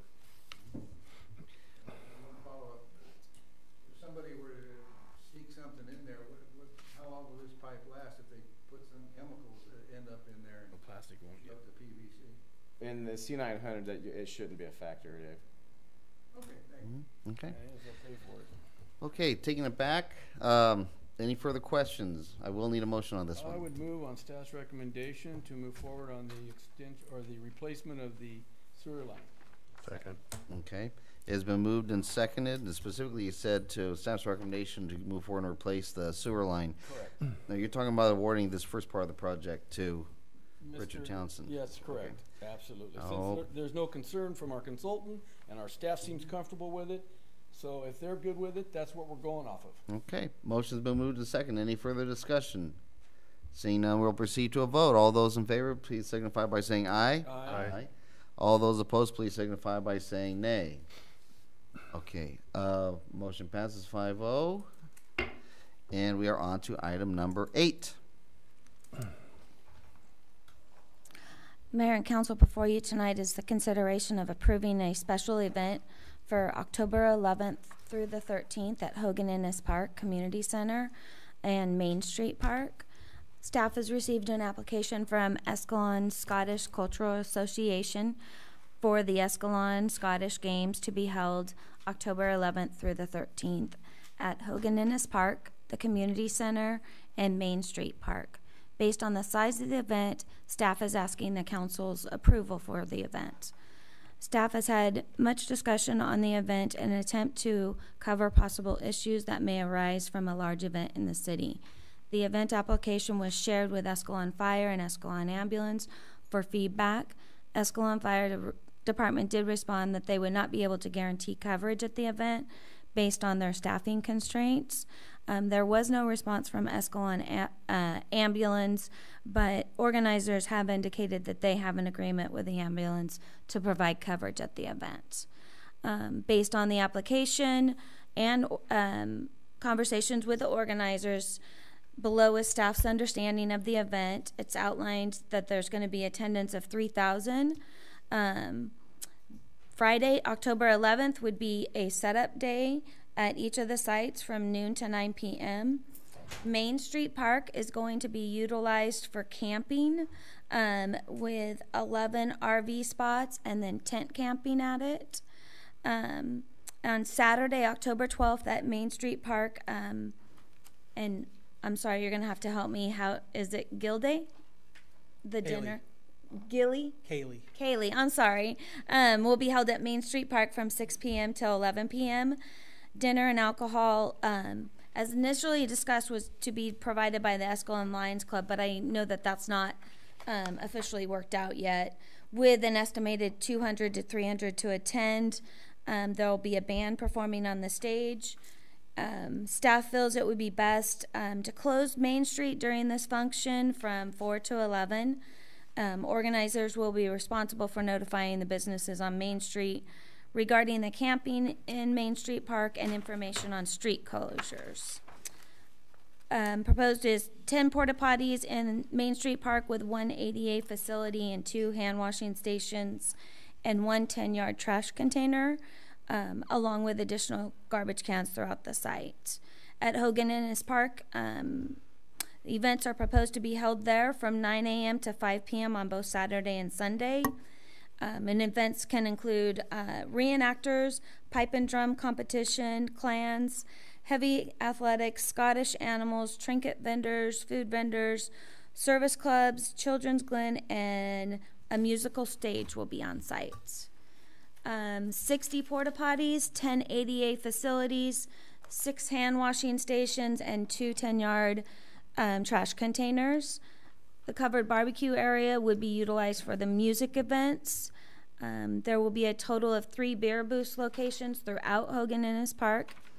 Each of the clans bring their own family scotch, and heavy athletics will have their own supplied beer keg. At the community center on both Saturday and Sunday, there will be whiskey tasting. Saturday is 10 to 5 and Sunday is 10 to 3. Access to the community center will be through the patio, and only those with the tickets for the tasting will have access. Hogan Innes Park and the community center will be completely fenced off, including the playground, with 1 access area point where entrance fees will be charged. There will be no parking on site at Hogan Innes Park or the community center, with the exception of some VIP and ADA parking. Remaining parking will be off-site. The organizers have secured locations for parking with an estimated of 1,000 parking spots. The open field across Arthur from the community center, DeRussi's lot, the high school parking lot, vacant 2.5 acres at the back of Sarin Lutheran Church, and the vacant property located at the northeast corner of Brennan Avenue and Highway 120. Shuttles to be provided for the off-site parking. Organizers have also teamed up with service clubs from the high school to assist with parking. The staff report includes staff meeting with the organizers and asking some questions regarding and working out through some of the logistics. I can go through all of those if you'd like. Otherwise, they were in the report. And then the organizers are in the process of attaining their 501c3 status, but it's unclear if it will be final prior to the event. If they are not approved, an unapproved nonprofit, there's a difference in some of the fees that have been estimated. So staff did do a list of the estimated fees for the event, and the community center was calculated at basing it on a for-profit venue because they don't have the nonprofit, but you could, from council standpoint, with the understanding that they're going for their nonprofit, just do it as a regular rental rate, which would take it from $18.50 a day to $8.50. There's estimated staff hours in there for the police officers and public works. And all of these are, in regards to man hours, are estimated. So once the actual hours are worked, it would be trued up to the actual hours.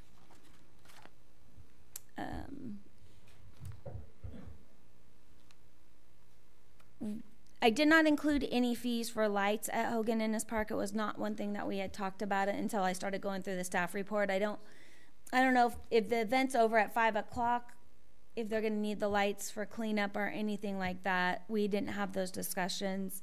They were asked if it were to rain, if they would cancel the event, and they would not cancel the event, so the field at Hogan Park would be used as planned.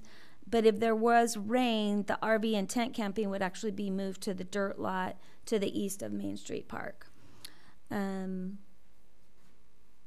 Organizers have also indicated portions of proceeds from the event are to be donated towards the future Hogan Ennis Park expansion.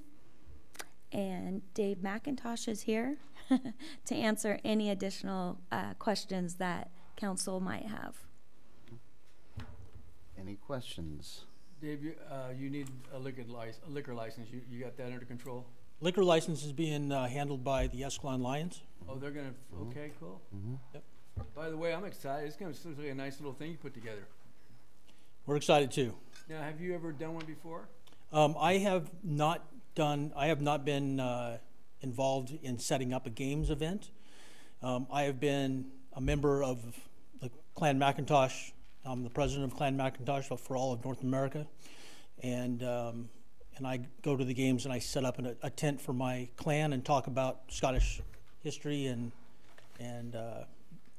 get people excited about that sort of thing. So you have a following basically for these? Yes. Oh, how interesting. So we're right now we're going to be the last event of the year. The first games of the year is Sonora. That's this coming weekend. The next games would be Woodland, and that's in the last weekend of April. Monterey is the first weekend of August. Pleasanton is first weekend of September. Dixon is the last Saturday of September, and then Escalon. How are you going to handle the shuttling of the participants throughout the town? There has been multiple discussions, Lyft, Uber drivers, possibly using Dial-A-Ride, but that's something that we still have to talk about. Okay. How many people you think will attend? About 3,000. 1,000. And what does it cost to get in, like tickets and stuff? $10. We're looking at $15 on Saturday, 10 on Sunday, or 20 for the weekend. Okay, so it changed. Is that 3,000 per day or 3,000? 3,000 total. All right. Well, it sounds like fun. Yeah. I hope it's. If you haven't seen one of these, hit that kick. So if I understood Tammy, you said we can make the call to not charge them the higher rate for the community center?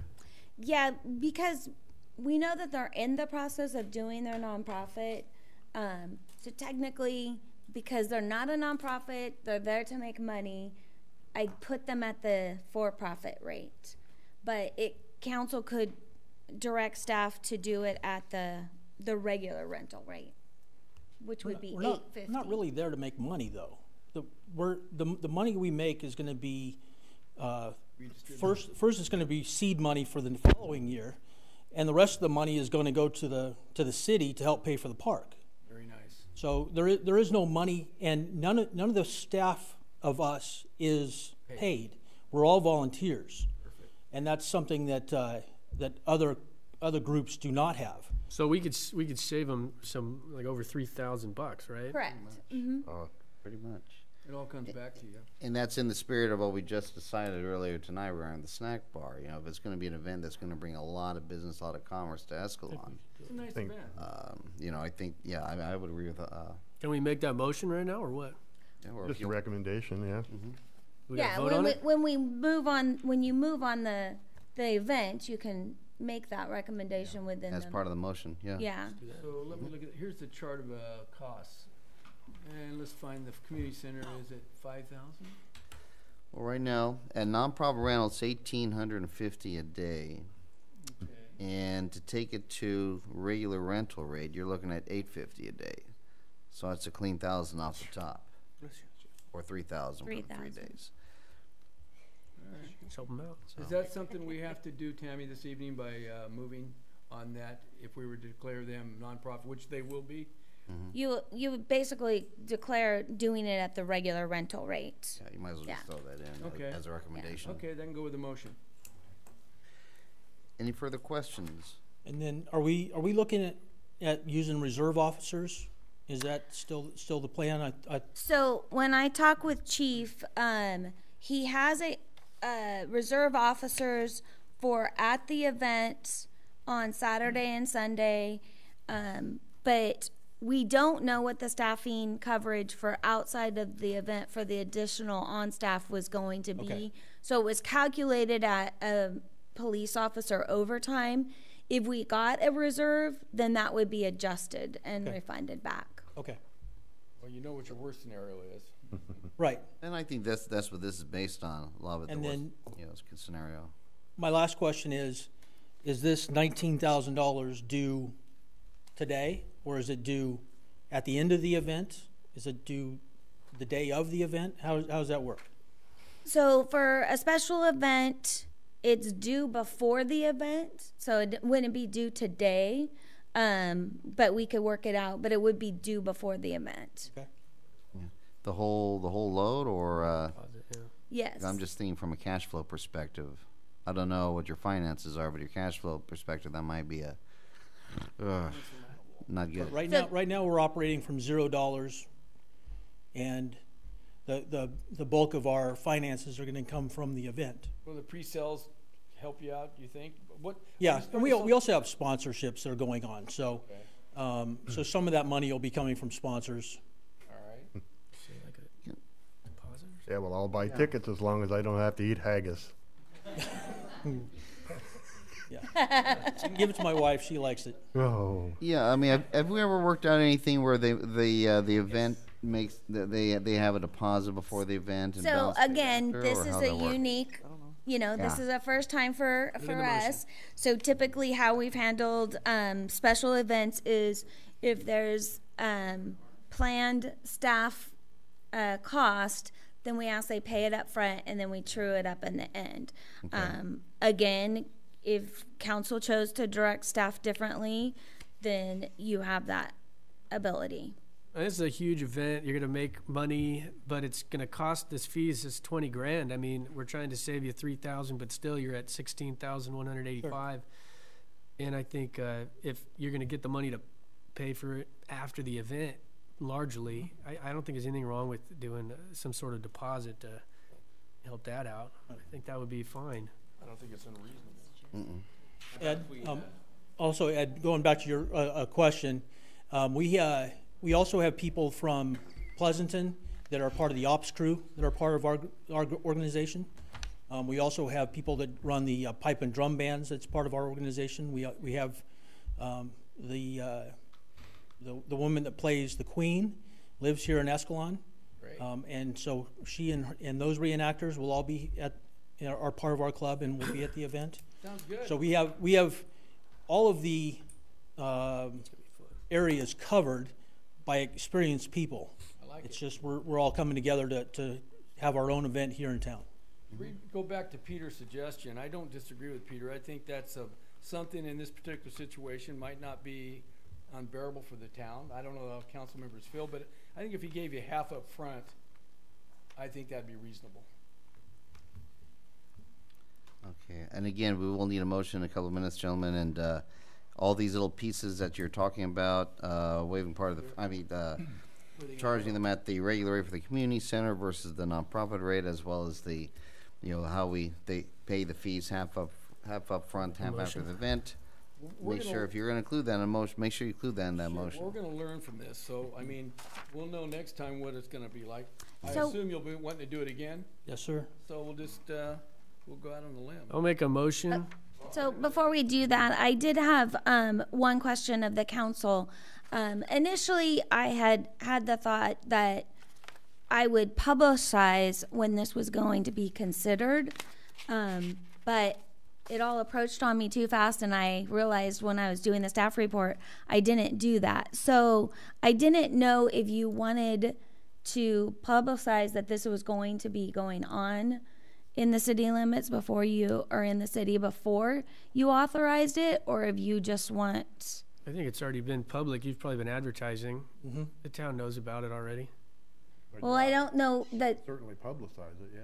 Yeah, but I guess my thought is they may not realize what kind of influx of traffic it could impact. Who are they? The residents. May not realize the impact. Okay, and what's Yeah. your point of that? Can't be much worse than the annual garage sale thing that we have. And that's True, about it. absolutely. Thank you. Yes. Good point. Well, and Yes. the worst part regarding publicizing, the community meeting last week, very well publicized. Still have people go, I didn't know about that. When was that? I mean, you're never going to get everybody. Just, So. trying to I think cover as a- bases. and that's a good way to think. The fact that they have a network, and that's what we're talking about here, I bet you the 3,000 people that he's referring to aren't going to be from Escalon, most of them. So I think they have a network. They have probably patronized each other at different locations. So we'll pick up some Escalon people, but the majority, I have a feeling, will be from their organization. Is that about right? Yeah, from the outside. Yeah, I believe that to be accurate. Yep. It's kind of a traveling circus. Yeah, that's cool. Hey, we can use some You said entertainment it. around here. It is. I'm gonna In a good way. Yeah. make the motion or what? Got comments? A quick comment before we proceed, Dave. It is a question, okay. October 11th? October 12th and 13th. 12th, and one of them's a Friday. Yeah. Are you gonna be utilizing that dirt field between the church and the community center for parking? On Yes, that's DeRussi's lot. Brucey's lot, but not on Friday. It'll be on Saturday and Sunday. Oh, just on Saturday? You're Friday night, huh? Friday, Friday night is going to be for The football? no Friday night we're going to be setting up for the event, but there's not going to be anybody parking in that lot. Because my concern is with, I haven't seen the schedule yet, but if there's a home game of the football that night, That's a good point. a lot of people use that dirt lot. Yeah. The other, See it doubled up. yeah, the other thing is also that I think we checked with the league on the football, high school football, but we'll also be letting the Outlaws know that this large event will be going, and they have told us that they can tell their league that they don't want a home game on that weekend. Okay. Is there anything we need to do regarding Main Street Park and allowing overnight? Well, I mean, I think that approval of the event is allowing the parking by okay. this organization, the overnight parking or camping. Yes, sir. Gary.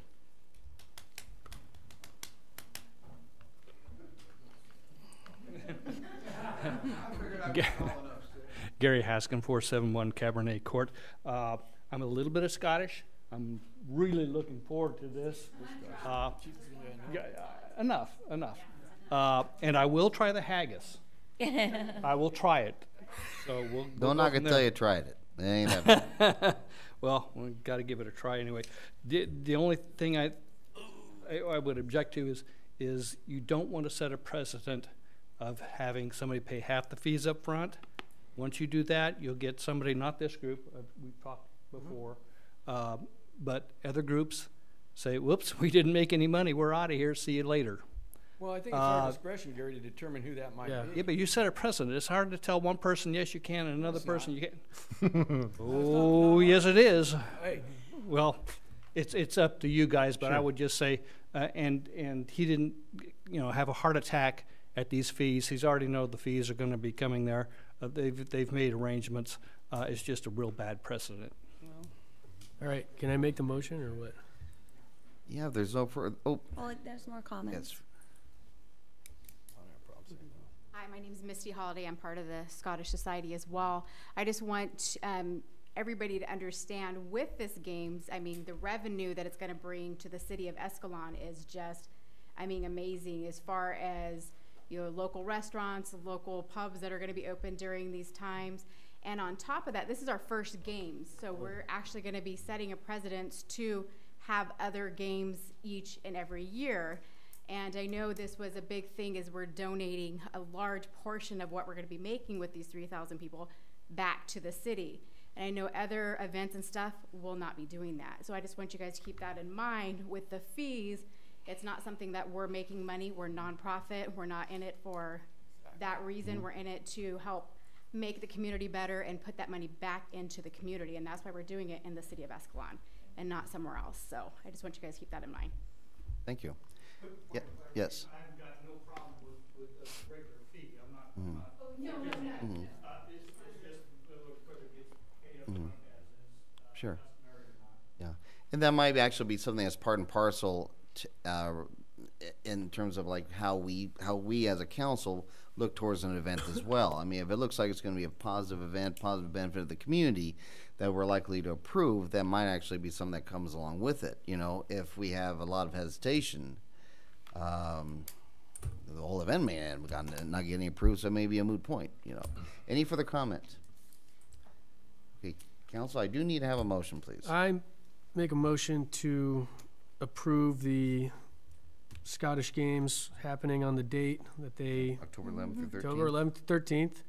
I also would make a motion that we bring their community center fee down to the regular nonprofit rate. Regular rate. You can have that as part of the same motion. Yeah, regular. All right, rate. I'm just going here. And then I also make the motion that, or whatever, it's the same motion, that we require a 50% deposit and they can pay the balance after the event has taken place. Okay. Motion's been, oh, do I have a second first of all? Second it. Okay, motion's been made and second to consider approve the Escalon Scottish Games special event for October 11th through 13th to be held at Hogan Ennis Community Park. And in addition, to charge them the regular community center rate, as well as to allow them to pay half of their fees before the event and have the fees after the event. And after the event, can we set like within 30 days, just so we have a time frame? Absolutely. Just so it's there and everybody understands. 30 days. That's it. Councilmember Crumick, have I reiterated the motion to your satisfaction? Yes. Okay, I know, oh, it's a long motion. It's a long motion. That's why I asked. Motion's been moved and second. Any discussion on the motion on the table? Seeing none, we'll proceed to a vote. All those in favor, please signify by saying aye. Aye. All those opposed, please signify by saying nay. Motion passes. Beautiful. Okay, item number 9. Mayor, we'd like to request that item number 9 be continued to the next council meeting. Okay. Sounds good. And do we need to do anything other than just consensus on that? No. Okay.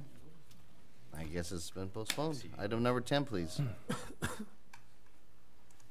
So this item before you, for fiscal year, it has to do with the expenditure plan for the City of Escalon's 2019-2020 Home Investment Partnership Act, which is our home program.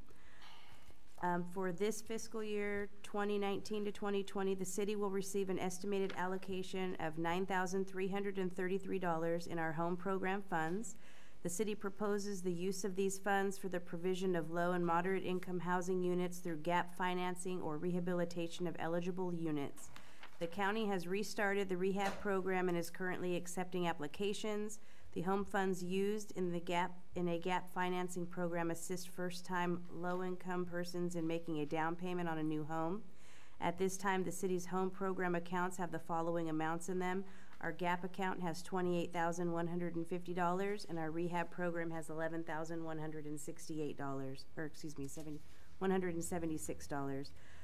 HUD requires citizen participation in the program selection process. This process involves providing residents with a notice of availability of CDBG funds.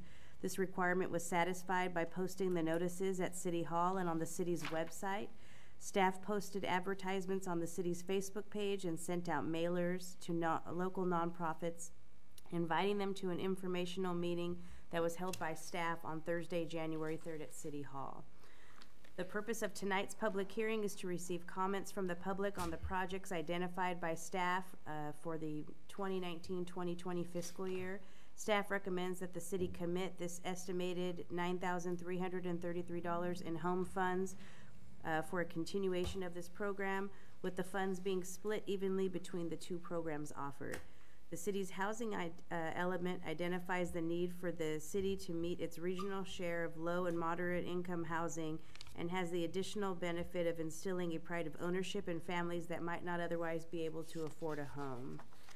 If the council approves the above recommendation, the home fund account levels for fiscal year 2019 through 2020 will be $32,816.50 in our GAP account and $13,999.50 in our rehab account. The city has begun deobligating funds that have not been spent and reobligating them to projects that are ready to move forward in other cities. The county's updated regulation allows for 3 years of funding to accumulate before it's deobligated. Staff has been increasing its efforts to promote these programs to residents, as Escalon has not had a GAP user since 2010 or a rehab user since 2012. However, there is currently one Escalon resident on the waiting list. Staff has had a page on the city's website dedicated to these two programs where residents can obtain information. Staff placed the website link on the city's Facebook page, and information appears on the city's newsletter. And if you have any questions with that, we'd be honored to answer. I got Yes. one. The money that we're funding in a house, we're funding a home in this town, correct?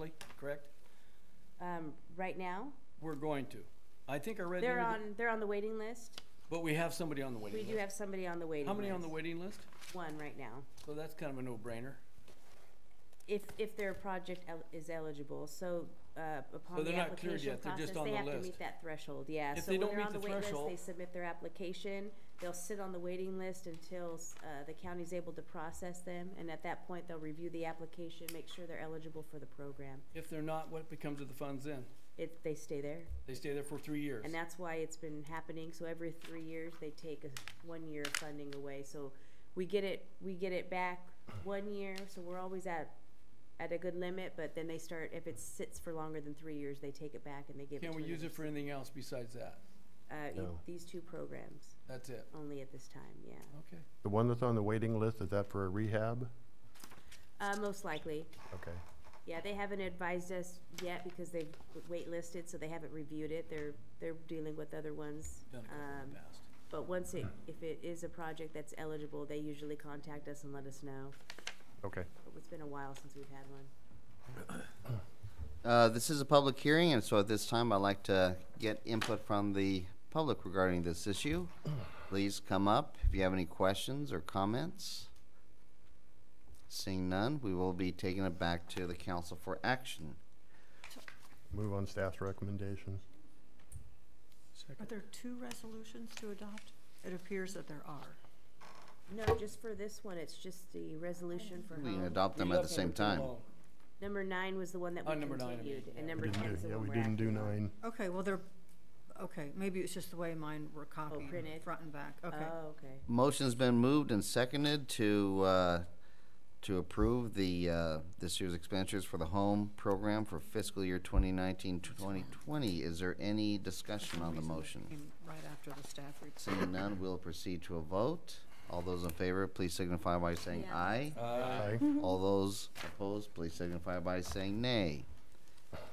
Motion passes. And we are on to council communications. Councilmember Crumick. Thank you, Mayor Swift. Yeah, we had a good community meeting, and I think it was a lot of fun to see everybody there. Thank you if you were there to showed up, and I think we got a good direction and a good feedback from the town about what they're okay with, what direction they're okay going, and the ways in which we need to go about doing that. I tried to ask very specific questions of the people that attended, and I think we got good feedback. So I was very encouraged to see that. That's all I got. All right, thank you very much. Councilmember Legero. Thank you.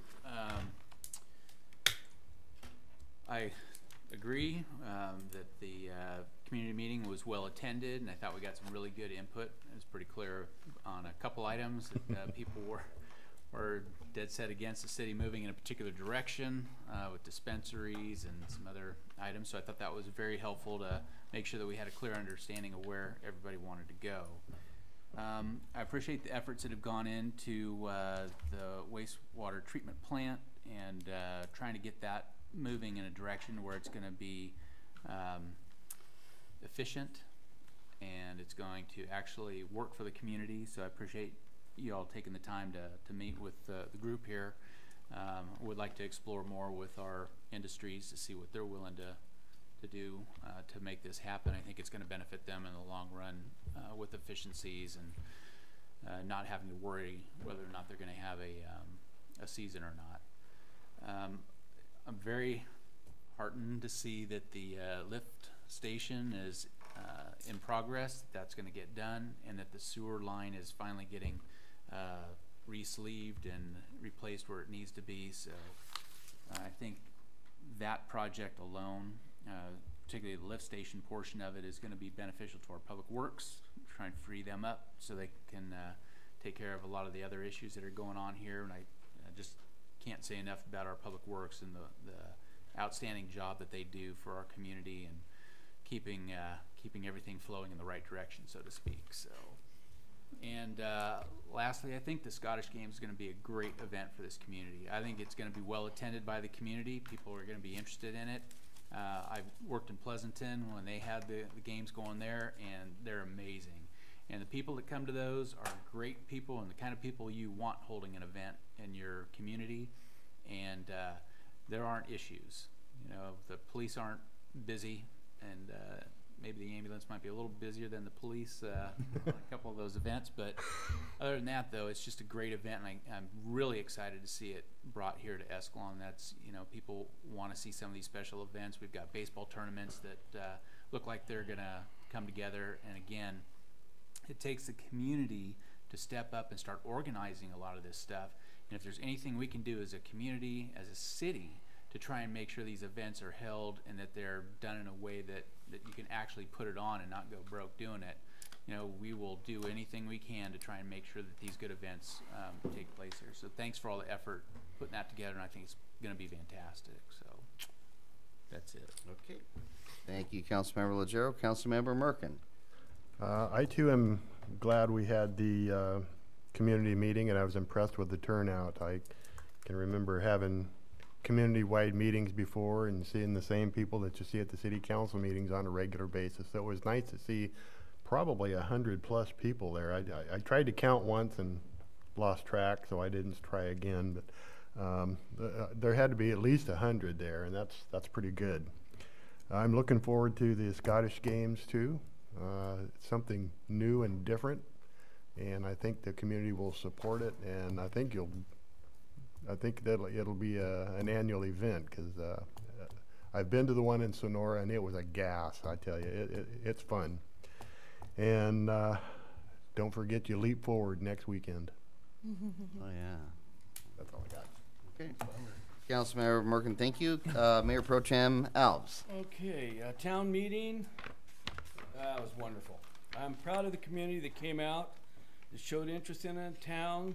I knew it was there, just wasn't sure if it was all going to make it, but did, and it's a good sign. I think we gained a lot of valuable information. Some interpret some way, some interpret another way. But for me, it was very valuable.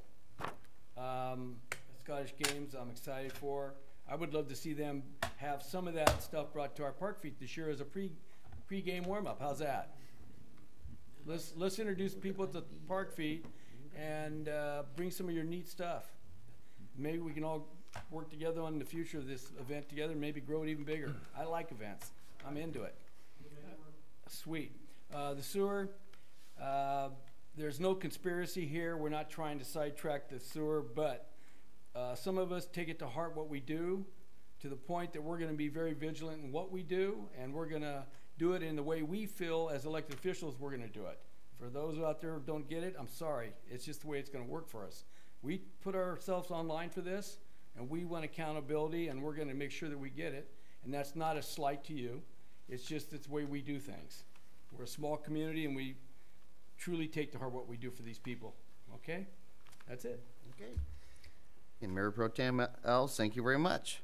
A couple quick things I did have. Somebody mentioned if there was a change somewhere or some reason why all of a sudden there's so many more cars on Main Street during the commute times and they're driving a little fast. And I assume they're going from point A to point B through the town. And so that's just a little thing that was told to me. I'm just passing it on today that, you know, there seem to be a lot of cars coming through lately there. You know. Yes, sir. It's been told to me too that they're using the back roads to get through from Santa Fe to 120 or coming back through McHenry, cutting across. Mm-hmm. So